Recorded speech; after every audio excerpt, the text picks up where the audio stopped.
What if I told you that my greatest breakthroughs didn't happen at a desk surrounded by equations? What if the secret to relativity wasn't discovered through intense calculation, but during a simple walk through the streets of Bern? And what if I told you that my so-called genius had less to do with intelligence and more to do with a handful of daily habits that anyone could replicate? Stay with me, because I'm about to reveal the routines that made my mind what it was. And I promise you, they're far more accessible than you think. My name is Albert Einstein. You know me as the physicist who changed how humanity understands space and time. But what you don't know is how I actually did my thinking, how I structured my days, the specific rituals I performed every single morning, the peculiar ways I protected my mental energy, the walking routes I followed religiously, the napping techniques I used to solve impossible problems. Today, I'm going to take you inside my daily life. Not the sanitized version you read in biographies, but the real, practical, sometimes strange habits that allowed me to focus deeply enough to see what others couldn't. And here's what might surprise you. None of it required genius. It just required discipline, intention, and a willingness to organize my life around protecting my mind. But before I tell you about the routines themselves, I need to tell you about the moment I realized that genius isn't about working harder. It's about working differently. And that realization changed everything. Let me start with something most people don't understand about creative breakthroughs. They don't happen when you're trying to have them. They happen in the spaces between effort, in the moments of rest, in the transitions. I discovered this by accident in 1905, what people now call my miracle year. I was 26 years old, working at the patent office in Bern, Switzerland. It wasn't a prestigious position. I was a technical expert, third class. My job was to evaluate patent applications, to determine if inventions were novel and functional. 8 hours a day, 6 days a week, I reviewed other people's ideas. And you might think this was wasted time, that I should have been at a university, doing research, surrounded by other physicists. But looking back, that patent office job was exactly what I needed. Here's why. The work was challenging enough to occupy my conscious mind, but not so challenging that it drained me completely. I had to focus, but I wasn't exhausted. And the problems I evaluated, mechanical problems, electrical problems, they trained my mind to think visually, to imagine how things worked, to see systems. This visual thinking became crucial for my later work. But more importantly, the patent office gave me structure, a framework. I knew that from 8 in the morning until 6 in the evening, I had specific responsibilities. And that structure freed my mind. I didn't waste energy deciding what to do. I knew what to do. The decisions were made for me. And that meant that I could use my limited mental energy for what really mattered. Thinking about physics in every spare moment I had. This is the first principle of my daily routine. Structure creates freedom. People think freedom means having no constraints, doing whatever you want, whenever you want. But I found the opposite to be true. Too much freedom is paralyzing. You waste energy on trivial decisions. What should I do now? What should I work on? Should I take a break? These tiny decisions accumulate. They drain your mental battery. So I eliminated them. I created a rigid structure for my days. The same wake-up time, the same breakfast, the same route to work, the same evening routine. This might sound boring, restrictive, but it wasn't. It was liberating. Because within that structure, my mind was free to wander, to explore, to make unexpected connections. I didn't have to think about the structure, it was automatic, which meant that all my conscious thought could be directed toward the problems I cared about. Let me tell you exactly what my morning routine looked like. I woke up between 9 and 10 in the morning. Yes, you heard that right. I was not an early riser. This contradicts the modern obsession with waking up at 5 a.m. and starting your day before the sun rises. But I learned something about my own mind. I did my deepest thinking late at night and in the early morning hours while still in bed. So I needed that sleep. I needed to let my unconscious mind process. And I needed to wake naturally, not to an alarm clock jarring me out of deep sleep. When I woke, I didn't rush. I lay in bed for a while, 15 minutes, sometimes 30, and I thought. I let my mind wander over the problems I was working on, not forcing anything, just gently holding the question in my mind and seeing what emerged. This half-awake state between sleep and full consciousness was incredibly productive. Ideas that seemed impossible the night before would suddenly seem obvious. Connections I couldn't see when I was fully alert would appear naturally. This is what modern researchers call the hypnagogic state, the transition between sleep and wakefulness. And it's a state of remarkable creativity. Your logical, critical mind hasn't fully engaged yet. Your unconscious is still accessible. And in that space, novel connections can form. I didn't know the science behind it. I just knew it worked. So I built it into my routine. Every morning, without exception, I gave myself that time, that space, to think without effort. Then I would get up, have breakfast, always the same breakfast, eggs, bread, coffee. I wasn't interested in variety. Food was fuel. Making decisions about breakfast was a waste of mental energy, so I ate the same thing every day. And while I ate, I would read, usually the newspaper, sometimes a philosophy book. I was feeding my mind while feeding my body, bringing in new information, new perspectives, not directly related to my work, but creating the conditions for unexpected connections. After breakfast, I would prepare for work. And here's a detail that people find amusing, but was actually crucial: my clothing. I had multiple versions of the same outfit, gray suits, simple, unremarkable. Why? Because I didn't want to waste mental energy deciding what to wear.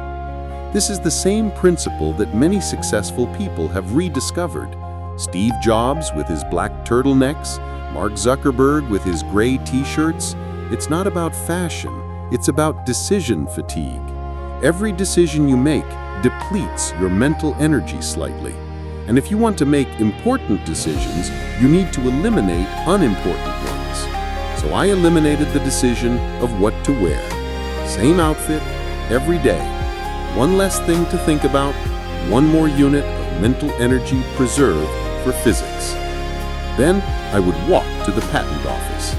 This walk was not just transportation, it was a ritual, a meditation, a crucial part of my creative process. Let me tell you about walking, because this might be the most important habit I'm going to share with you. I walked everywhere, every day, for hours, and not just to get from place to place. I walked to think. I had specific routes I preferred, through the old town of Bern, along the river Aar, through the parks. And while I walked, I let my mind work on problems. But here's the key. I wasn't trying to solve anything. I was just walking, observing, letting thoughts come and go. The rhythm of walking, the movement of my body, the changing scenery, somehow this unlocked my mind. Problems that seemed impossible when I was sitting at a desk would become clear during a walk. Equations that wouldn't balance would suddenly make sense. Contradictions would resolve themselves. There's something about physical movement that facilitates mental movement. When you're sitting still, your mind can become stuck, fixed. But when your body is moving, your mind moves too. Thoughts flow, connections form. I didn't understand the neuroscience of it, but I knew it worked. So I walked. Constantly. In the morning before work, during my lunch break, in the evening after work, on weekends. Walking was my laboratory, my thinking space, my place of discovery. And I had rules for these walks. I walked alone, always alone. I didn't want conversation. Conversation requires attention, responding to another person, staying on topic. That's mental effort directed outward. But I needed my mental effort directed inward. So I walked alone, in silence. Just me and my thoughts and the rhythm of my feet on the pavement. I also walked without a specific destination. This is important. If you're walking to get somewhere, you're goal-oriented. You're focused on the end point. But if you're walking to walk, to think, then you're process-oriented. You're in the moment. You're receptive. And that receptivity is crucial for creativity. You're not forcing ideas. You're allowing them. I would sometimes walk for 2 or 3 hours, just wandering, thinking. And people thought I was strange. They would see me on the same streets day after day, walking slowly, sometimes stopping to stare at nothing. Probably thought I was eccentric or mad. But I didn't care, because those walks gave me relativity. They gave me the equivalence principle. They gave me insights that changed physics. So let them think I was mad. I knew what I was doing. Now let me tell you about my work at the patent office, because even there, within the structure of employment, I had developed specific habits to protect my focus. First, I kept my desk completely clear.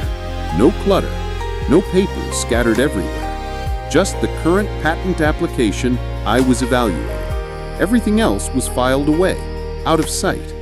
This might seem trivial, but visual clutter creates mental clutter. When you have multiple things visible, your mind is constantly being pulled, distracted. Should I look at this? What about that? But when there's only one thing on your desk, your focus has nowhere else to go. It's channeled, directed.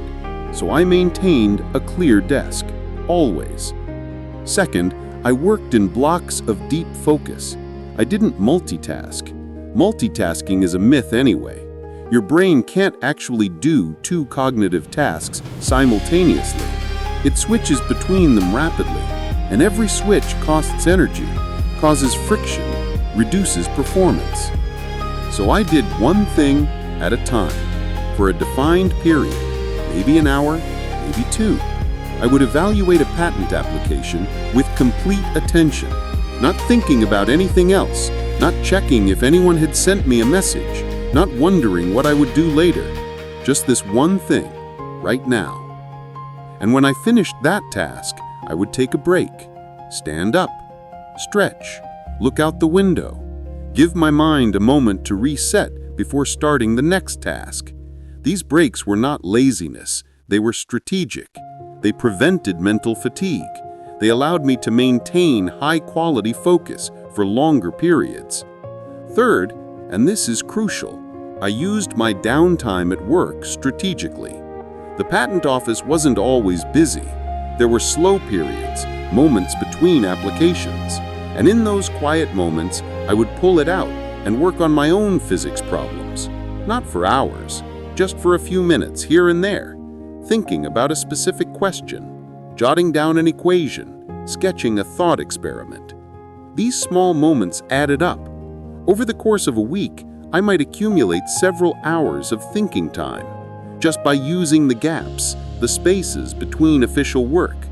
This is important because most people waste these moments, checking messages, chatting with colleagues, staring into space.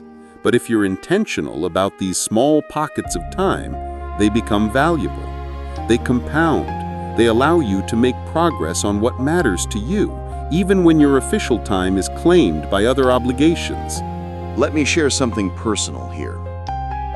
There were days when I felt frustrated, trapped. I wanted to be doing physics full-time, not evaluating patents. And I would feel this tension, the sense that I was wasting my life. But then I would remind myself, structure creates freedom. This job gives me financial stability. It gives me time to think without the pressure of academic politics. It gives me a framework within which I can do my real work. And that reframing helped. Because the truth is, constraints can be gifts. They force you to be efficient, to be intentional, to extract maximum value from limited resources. If I had had unlimited time for physics, I might have wandered aimlessly, explored dead ends. But because my time was limited, I was forced to focus, to think clearly, to make every moment count. And that discipline, born of constraint, made me better. Now let's talk about lunch, because even my lunch break was a ritual. I didn't eat at my desk. I didn't work through lunch. I took a full break, usually an hour, and I used that hour for a specific purpose: walking and social connection. I would meet my friends, a small group of fellow intellectuals in Bern. We called ourselves the Olympia Academy. Sounds grandiose, but it was just a few friends who liked discussing big ideas. We would meet at a cafe, have lunch, talk about philosophy, science, literature. These conversations were not work, but they fed my work. They introduced new perspectives, challenged my assumptions, forced me to explain my ideas in simple language. And that act of explanation, of translating physics into everyday words, that clarified my own thinking. If I couldn't explain an idea simply, I didn't understand it well enough. So these lunch conversations were a test, a way to check my understanding. But there was another benefit to these social breaks. They refreshed me emotionally. Intellectual work, deep focus, it's isolating. You're alone in your head for hours, and that can be draining. You need human connection, laughter, conversation about things that don't matter. So I made sure to have that. Every day. Not for too long, an hour. But that hour kept me human, kept me connected, prevented the isolation from becoming too heavy. And then, after lunch, I would walk back to the patent office. Another walking session, another opportunity for my mind to wander, to process what I had discussed over lunch, to see if any new ideas had emerged. By the time I got back to my desk, I was refreshed, ready for another few hours of focused work. The afternoon at the patent office was similar to the morning. Focused work, clear desk, one task at a time. But I had learned that my peak mental energy was in the morning. By afternoon, I was starting to fatigue. So I adjusted my expectations. I didn't try to do my most challenging work in the afternoon. I saved that for the morning. In the afternoon, I did more routine tasks, things that required attention but not deep creative thought. This is another principle. Know your energy patterns. Don't fight them. Work with them. I was not equally sharp at all hours, and pretending otherwise would have been counterproductive. So I structured my work to match my natural rhythms. Challenging tasks in the morning when I was fresh, routine tasks in the afternoon when I was fading. Then, around 6 in the evening, I would leave the patent office. And here's where my day would really begin. Because the evening was mine, completely mine. To do physics, to think about the problems that fascinated me, to work on ideas that could change the world. I would walk home, another long walk, thinking, processing the day, transitioning from patent work to physics work. This transition was important. I didn't rush from one to the other. I gave myself space. Let my mind shift gears naturally. By the time I arrived home, I was ready. At home, I would have dinner with my wife, Mileva. She was also a physicist. We had met at university, and our dinner conversations were often about physics. She understood what I was working on, could discuss the problems, offer insights. This was valuable, not just intellectually, but emotionally. Having a partner who understood my work, who could engage with it, who supported my obsession with these abstract ideas, that made everything possible. After dinner, I had a choice to make. And this choice was crucial for maintaining my long-term creative capacity. I could work more on physics, push through the evening, try to make more progress, or I could rest, recharge, do something completely different. And I learned, through trial and error, that pushing too hard led to diminishing returns, that creativity requires rest, that my unconscious mind needed time to process. So most evenings, I didn't work. Instead, I played violin. Music was my other great love. And playing violin was not a break from thinking, it was a different kind of thinking. Musical thinking, pattern recognition, emotional expression, physical coordination. All of this engaged different parts of my brain.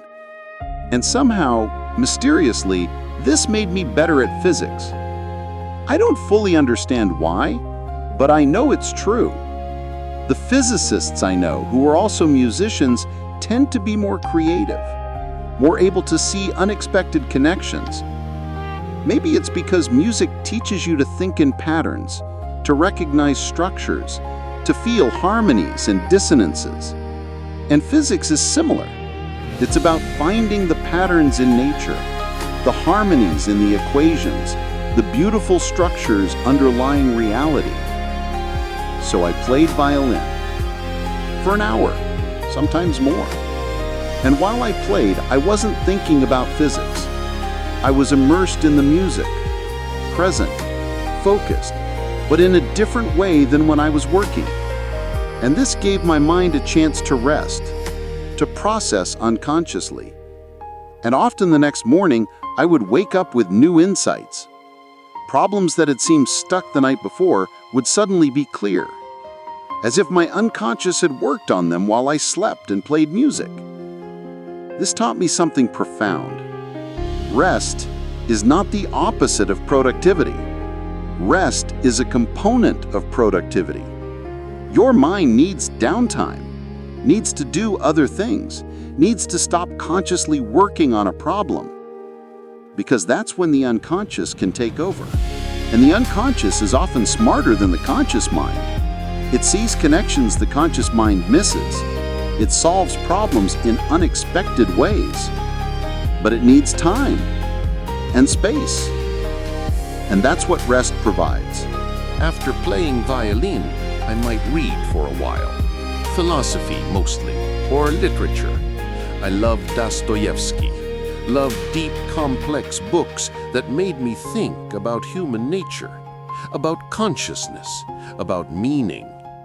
This reading was feeding my mind, providing raw material, new perspectives, different ways of thinking. And all of this would eventually find its way into my physics.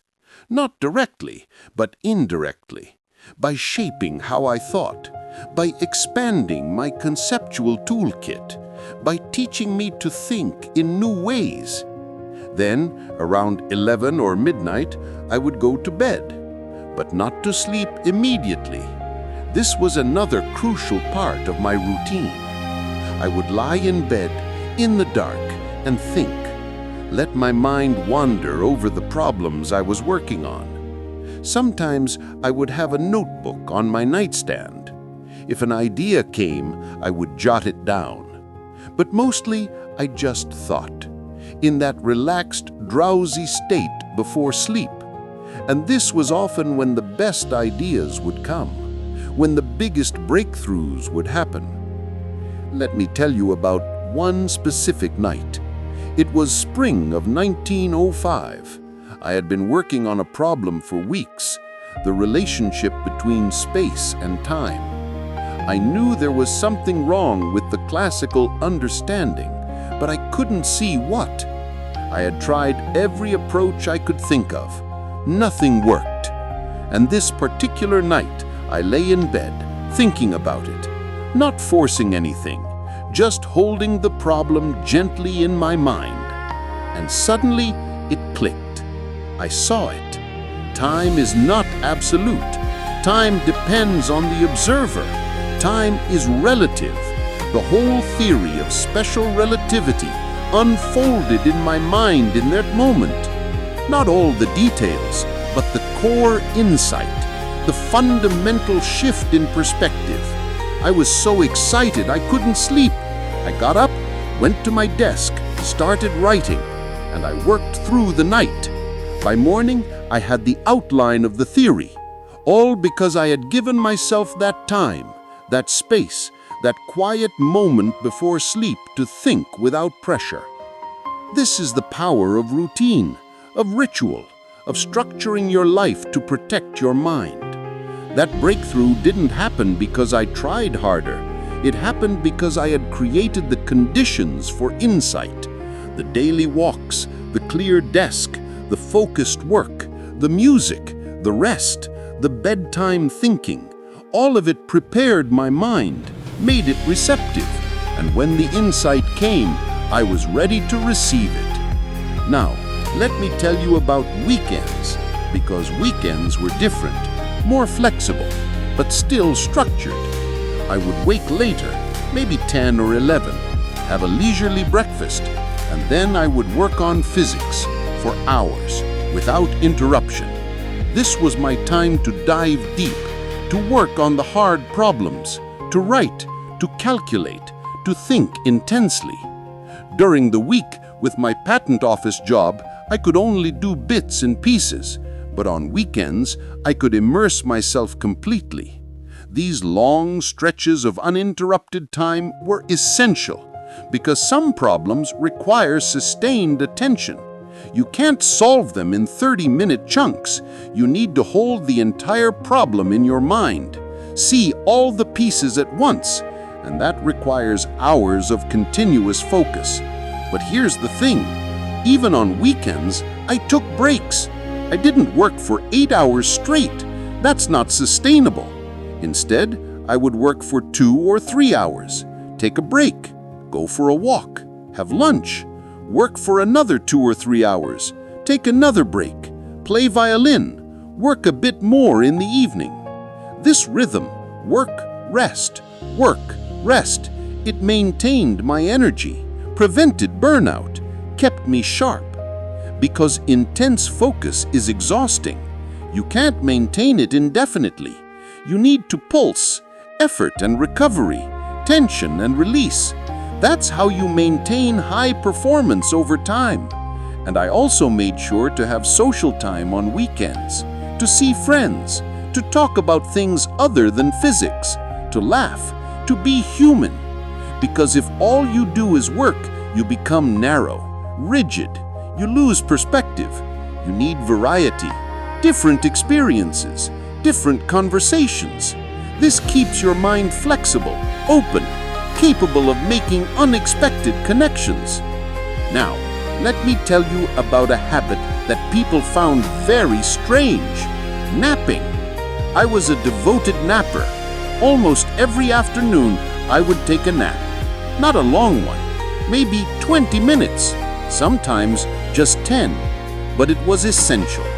I would sit in my chair, close my eyes, hold my keys in my hand, and let myself drift, not into deep sleep, just into that light, drowsy state. And I would hold the keys so that when I fully fell asleep, they would drop. The sound would wake me, and I would be refreshed, alert, ready for more work. This technique, which I stumbled upon by accident, is remarkably effective. That light nap, that brief rest, it clears your mind, resets your attention, gives you a second wind. And the key trick, making sure you don't sleep too long, prevents you from entering deep sleep and waking up groggy. Modern research has confirmed what I knew intuitively. Short naps improve cognitive function, enhance creativity, restore mental energy. But back then, napping was seen as lazy, self-indulgent, unproductive. People thought you should power through, work without breaks. Sleep was for nighttime only. But I didn't care what people thought. I knew napping helped me think better, so I napped every day without apology. And those naps gave me clarity, focus, energy. They were not wasted time. They were invested time. Time spent sharpening my mind so I could work more effectively. This is a pattern you'll notice in all my habits. I didn't do what was conventional. I did what worked, and I had no shame about it.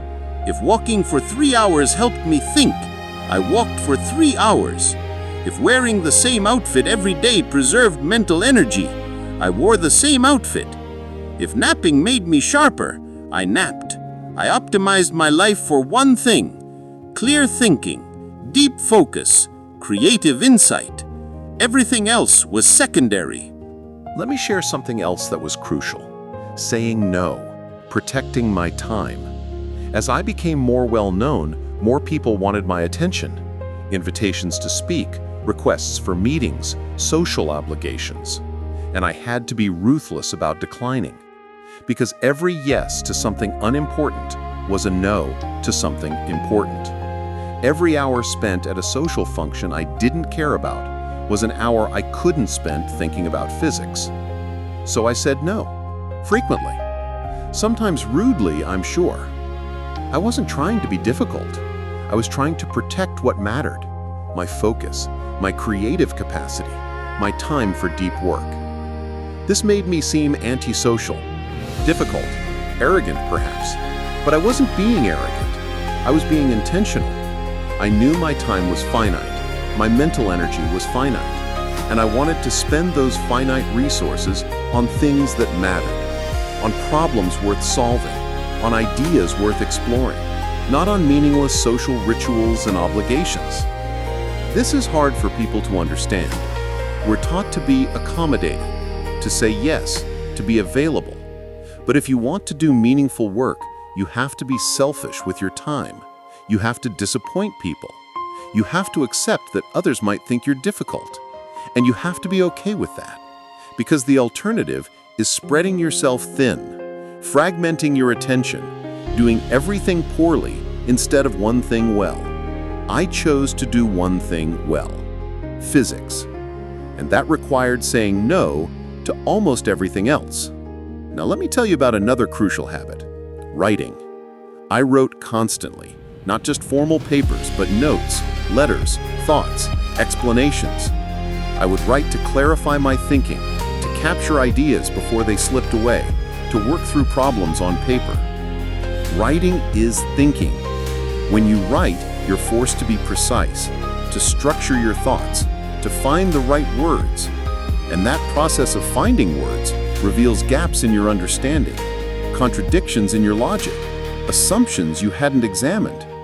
So I wrote, every day, sometimes just a paragraph, sometimes pages. I kept notebooks filled with ideas, questions, calculations, sketches. These notebooks were my external mind, a place to store thoughts I couldn't hold in my head all at once. And I would review them periodically, go back through old notes, see if any forgotten ideas now seemed relevant. This practice of capturing and reviewing was essential, because you can't keep everything in your head. Your working memory is limited. But if you externalize your thoughts, write them down, then you can free up mental space, and you can see patterns you'd miss if everything stayed internal. I also wrote letters to other physicists, long, detailed letters explaining my ideas, asking questions, debating interpretations. This correspondence was not just social, it was intellectual. It sharpened my thinking, forced me to explain clearly, exposed weaknesses in my arguments that I could then address. Writing was also how I processed emotions. When I was frustrated, confused, stuck, I would write about it, not in a journal exactly, but in letters to friends or just notes to myself, describing the problem, naming the difficulty.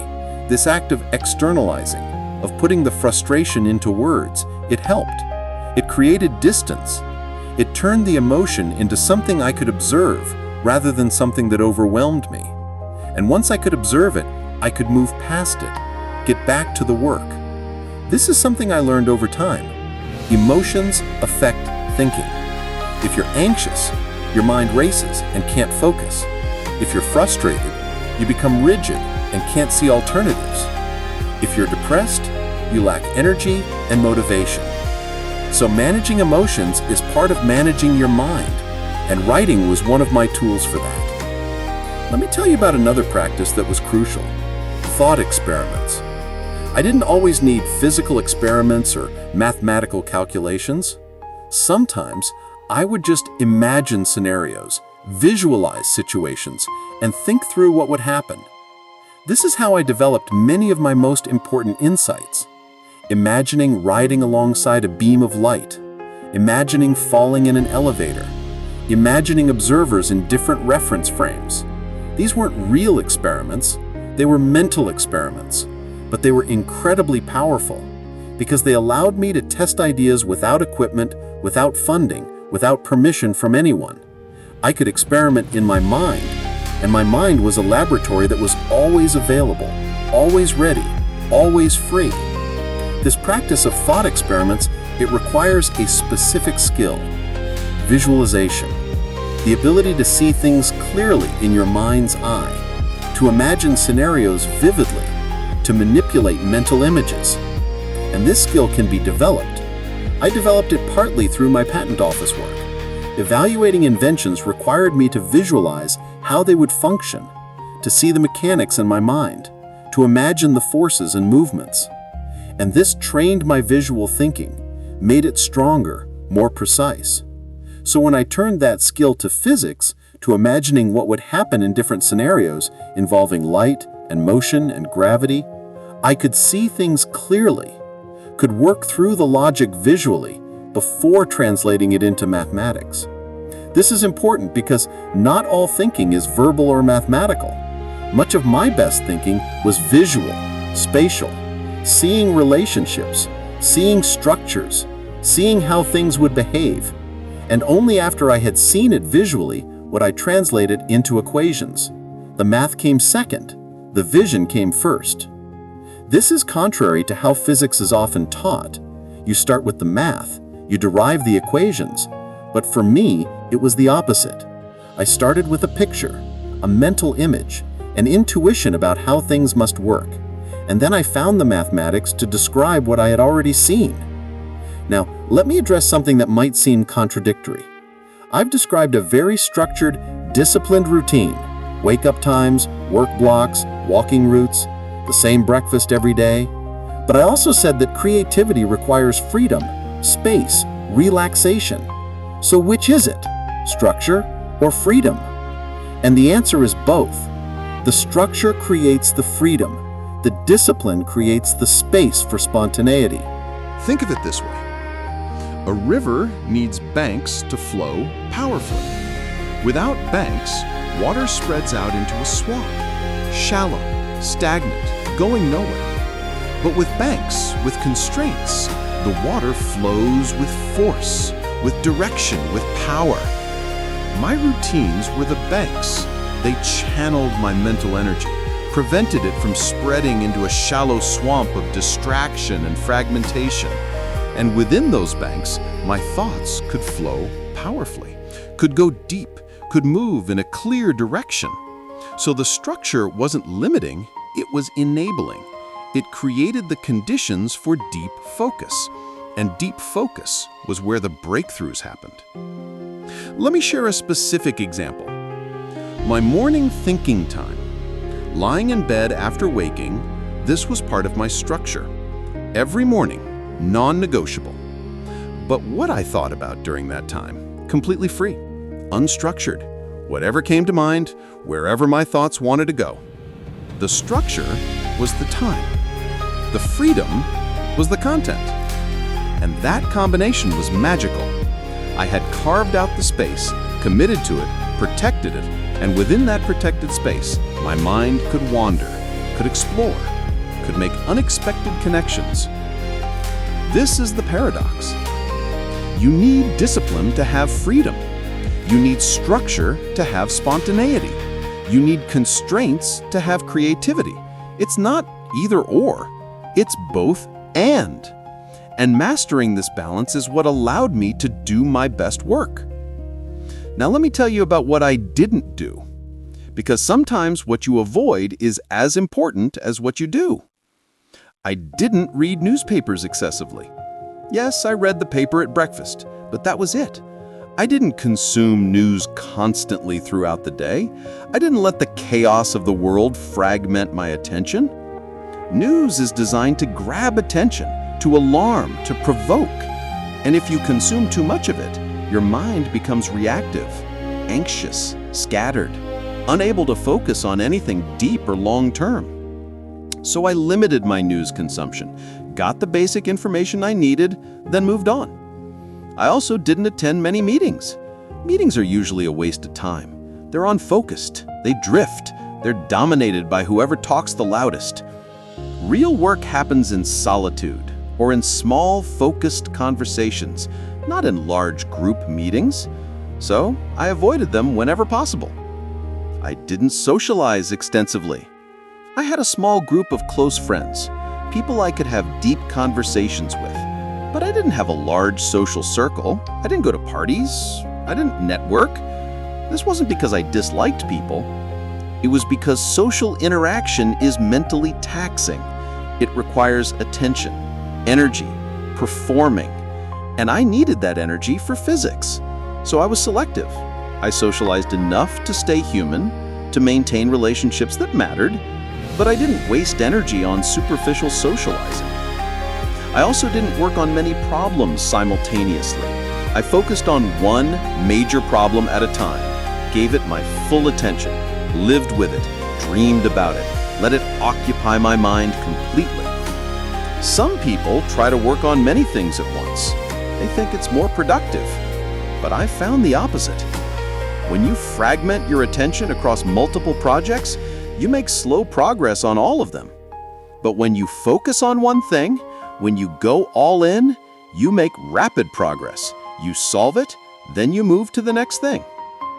This focused approach also allowed for cross-pollination. Even though I was working on one major problem, other ideas would come, and I would jot them down, file them away, but I wouldn't pursue them immediately.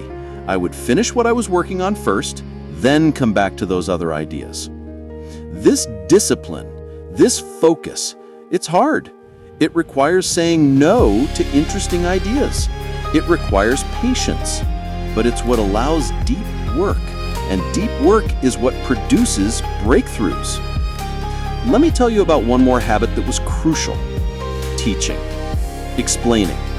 I didn't do much formal teaching early in my career, but I was always explaining my ideas to friends, to my wife, to anyone who would listen. And this act of teaching, of translating complex ideas into simple language, it was invaluable because it forced me to truly understand.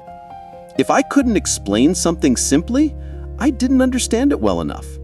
So I would work on the explanation, find analogies, simplify. And in the process of simplifying, I would often discover new insights, see the idea from a different angle, realize something I had missed. Teaching is learning. When you teach, you learn twice. Once when you acquire the knowledge, and again when you explain it. So I sought opportunities to explain, not to show off, but to deepen my own understanding. And the people I explained to, they would ask questions, challenge assumptions, point out gaps, and that feedback was gold. It helped me refine my thinking, strengthen my arguments, see my own blind spots. This is why I value conversation with intelligent people, not for social reasons, but for intellectual reasons. Other minds see things you don't, and exposing your ideas to other perspectives makes those ideas stronger. So I cultivated relationships with people who could challenge me, who could ask hard questions, who could think independently. And those relationships made me better. Now let's talk about what happened as I got older. Did these routines change? Yes and no. The core principles remained. structure, focus, walking, rest, writing. These were constants throughout my life, but the specifics evolved. When I moved to America, to Princeton, in 1933, my life changed significantly. I was no longer working at a patent office. I was a professor, famous, in demand, and I had to adapt my routines to this new reality. I became even more protective of my time, more ruthless about saying no, because everyone wanted something from me, and I could easily have spent all my time in meetings, giving lectures, attending social functions, but that would have destroyed my creative capacity. So I created barriers. I had specific office hours. Outside those hours, I was unavailable. I walked the same routes around Princeton, long walks every day, often with colleagues who wanted to discuss physics. Those walking conversations were valuable, but I also walked alone, frequently. I continued to play violin, to read philosophy, to think before bed. The routines that had served me in my 20s still serve me in my 60s. But I also added something, more time for reflection, for thinking about big questions, not just technical physics problems, but philosophical questions. What does it all mean? What is the nature of reality? What is consciousness? These questions had always interested me, but as I got older, I devoted more time to them, not because I had answers, but because the questions themselves were fascinating, and thinking about them, writing about them, discussing them, this kept my mind active, engaged, curious. This is crucial for long-term creativity. You can't just keep doing the same thing. You need to evolve, to explore new questions, to keep challenging yourself. Otherwise, you stagnate. Your mind becomes rigid, set in old patterns.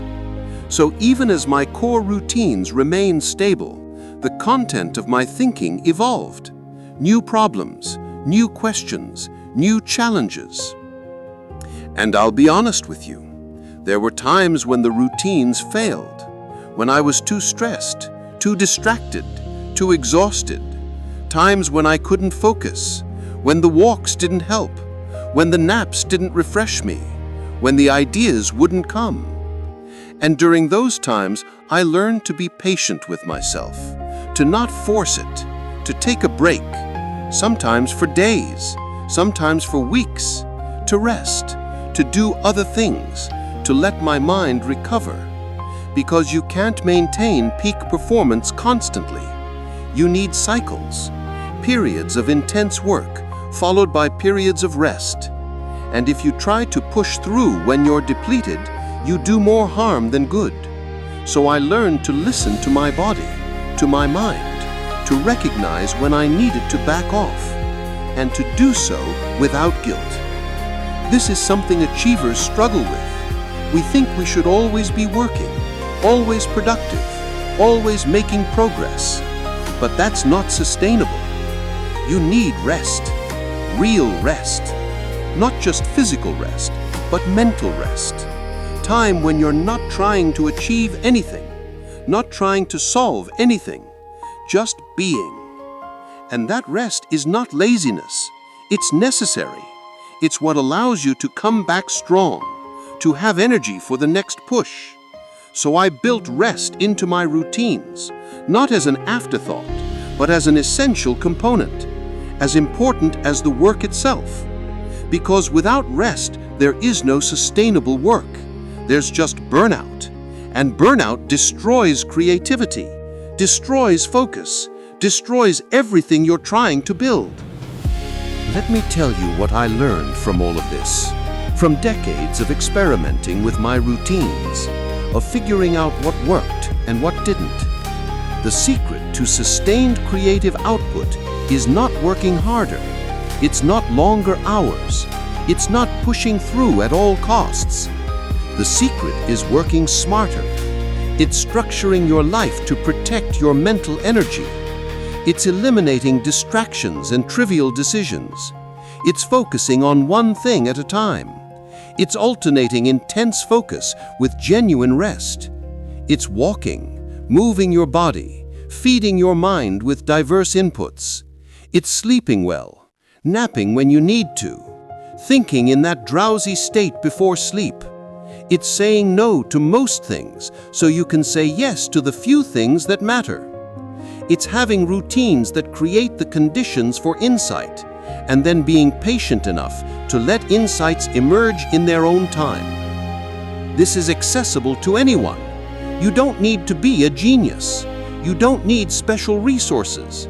You need discipline. You need intentionality. You need to care enough about your work to organize your life around it. And you need to be willing to be strange, to do things that others don't understand, to walk for hours, to wear the same clothes every day, to nap in the afternoon, to say no to social obligations. People might think you're eccentric, antisocial, weird. Let them think that. You're not living for them. You're living for your work, for your contribution, for the problems that fascinate you. And if you can organize your life around those problems, if you can create the conditions for deep focus and creative insight, then you can do extraordinary things. Not because you're special, but because you've created a structure that enables you to access your full capacity. That's what I did. That's what allowed me to see what others couldn't, to solve problems that seemed impossible, to change how humanity understands reality. It wasn't magic. It wasn't genius in the sense of some innate supernatural gift. It was discipline. It was routine. It was habits carefully chosen and faithfully executed. It was protecting my mind like it was the most valuable resource in the world. Because it was. Your mind is your most valuable resource. It's the tool you use to solve every problem, to create everything of value in your life. So treat it accordingly. Structure your life to protect it, to feed it, to rest it, to use it well. Do that, and you'll be amazed at what becomes possible. Do that, and you access a capacity you didn't know you had. Do that, and you might just change the world, or at least your corner of it. And that, my friends, is enough. That's more than enough. Hit subscribe to discover more about how great minds actually work.